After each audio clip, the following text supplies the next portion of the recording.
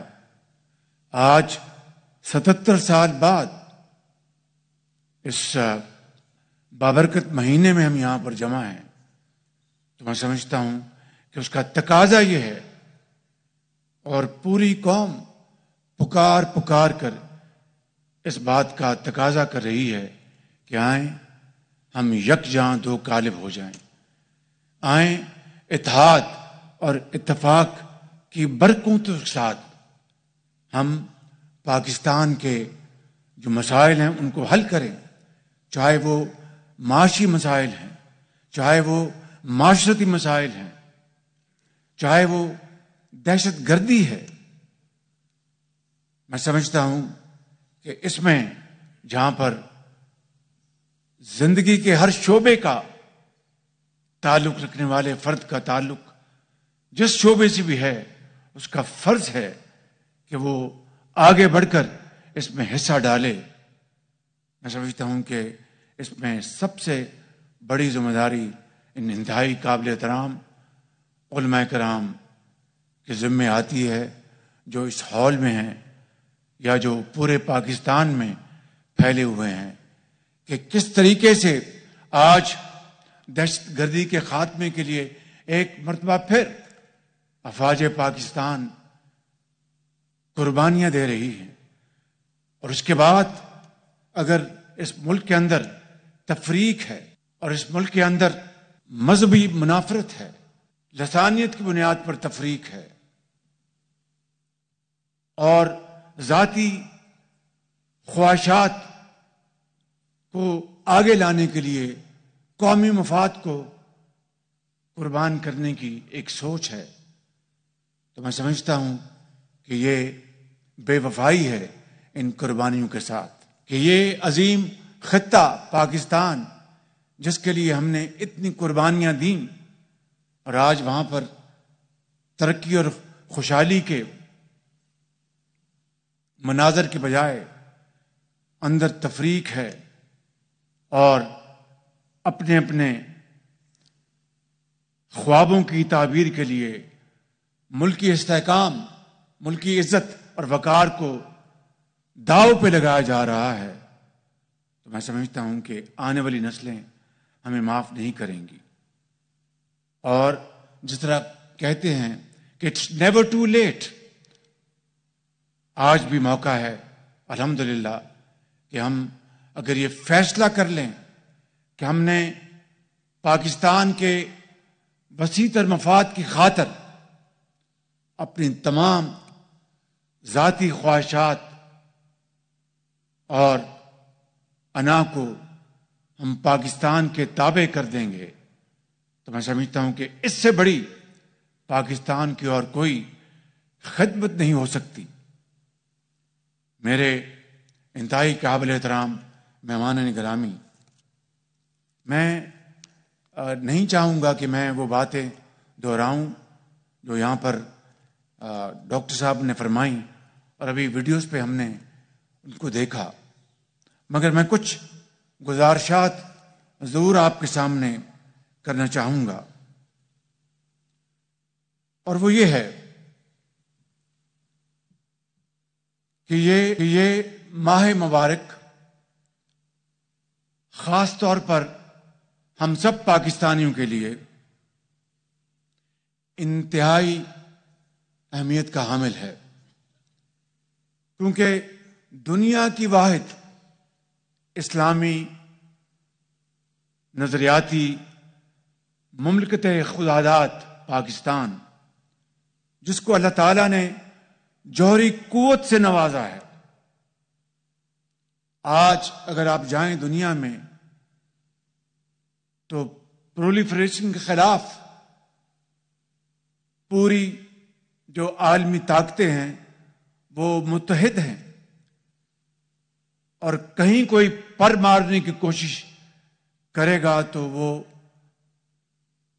اس کو سزا دینے کے لیے تیار ہیں، لیکن اس خدائے بزرگ و برتر کا ہم جتنا بھی شکر ادا کریں کم ہے کہ اس کی کمال مہربانی سے 1998 میں پاکستان ایٹمی قوت بن گیا، اور ہمارا کوئی ازلی دشمن ہو یا کوئی قریبی دشمن ہو تو خدا تعالیٰ نے اس قوم کو یہ طاقت عطا فرمائی ہے، ایک انتہائی بہادر فوج کے علاوہ، کہ اس جوہری طاقت سے دشمن اگر ہماری طرف میلی آنکھ سے دیکھنے کی جرت کرے تو یہ قوم اس آنکھ کو رون دے گی۔ میں سمجھتا ہوں کہ اس سے بڑا اس خدائے بزرگ و برتر کا کرم ہم پر اور کیا ہو سکتا ہے۔ اس کے علاوہ جو نعمتیں اللہ تعالیٰ نے ہمیں عطا کی ہیں، جو اذہان ہمیں اللہ تعالیٰ نے دیے ہیں اس ہال میں موجود، چاہے وہ علماء کرام ہیں، مفکر کرام ہیں، چاہے وہ سیاستدان ہیں، چاہے وہ سول فوجی افسران ہیں، چاہے وہ ہمارے نوجوان طالب علم ہیں، میں سمجھتا ہوں کہ پورے ملک میں کوئی کمی نہیں بہترین ذہنوں کی۔